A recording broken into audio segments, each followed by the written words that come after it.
Hi guys, and I have a quick update on my Death Company Dread.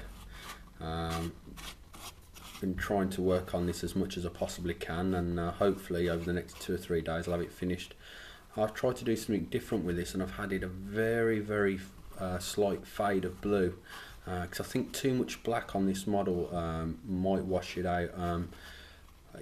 It's probably not got the true sense of what it looks like at the moment because of the high gloss finish, because I'm going to be doing some masking and decal work, so it's best to make sure that the paintwork's protected while I'm applying those different things. But the only thing that's really complete is the tips of the claws. I'll obviously be getting rid of all of this there, but they're a hard edge highlighted and the colours blended, but poor lighting's not showing up, but they look okay. They've turned out quite good, but early stages. But that's not the main reason for the update.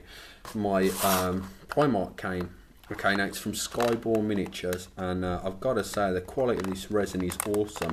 I've only come across one problem, but I'll go across that as I go over it. But let's go over the actual base first of all, the most boring part if you like. But even the base itself, as you can see here, so intricately detailed, and it's nice. It's a 40mm base, and as you can see, hardly any mould release on this at all. I mean, I'll still be cleaning it up. You definitely don't want to be priming it without cleaning it, but as such it's probably the cleanest resin I've actually had the pleasure of looking at before cleaning up. Onto the next piece. Now I've got some wings here, and look at the size of these wings. They're amazing. What can I say?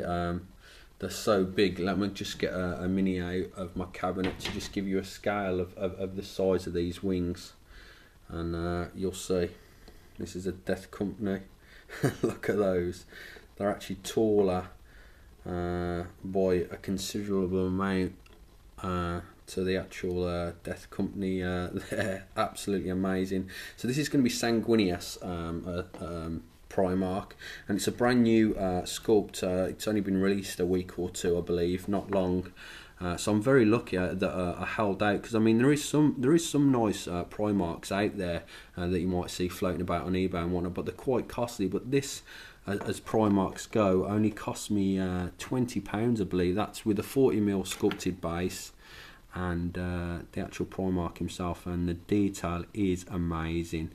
I believe this is very similar to what you've got in the Collected Visions picture, where he's got like a big round plate there, and he's got the black blood angel symbol in the centre of the circle, and obviously he'll sit on the base like so, and then the wings will obviously go on the back of him like so.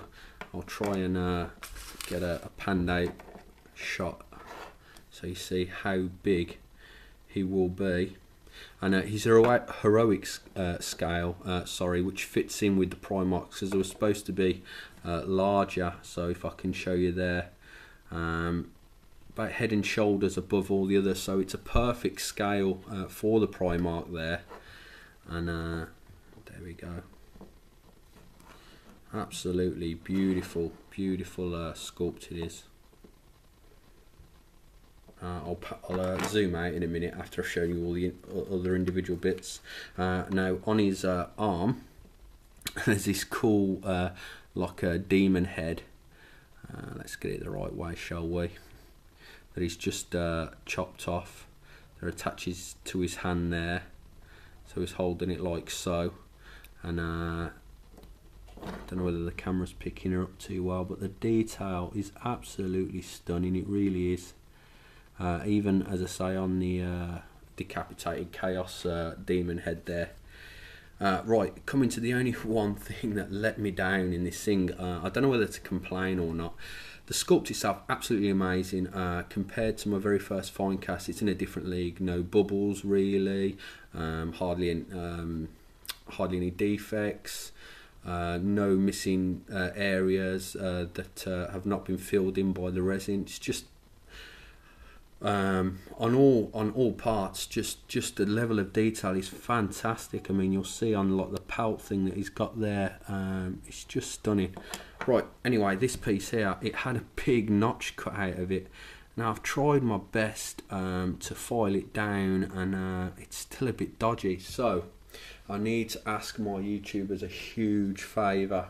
Now I've looked through my bits box and to try and look for a replacement sword to fit in his other hand, and if I can show you, the only sword I've got is like a power sword for a Space Marine sergeant, and as you can see, it's quite a bit short of the actual blade itself. So if anyone could do me the huge favour and source another sword that's of a similar sort of size to this. I don't know, do Grey Knights have bigger swords than Space Marines? If anyone has a sword similar to this in size, and they can actually send it my way, I don't know, we can maybe sort out some kind of trade or something like that. I'll be hugely grateful. As I say, it's the only thing that's stopping me cracking on after I've finished is this blade, and I'm a bit of a perfectionist, and when you've got such a beautiful mini, having a sword that's a bit wonky donkey is just not going to cut the mustard, and cutting off the blade on there, it's just too puny for what essentially is a pretty badass dude. But yeah, I'm super excited to paint this.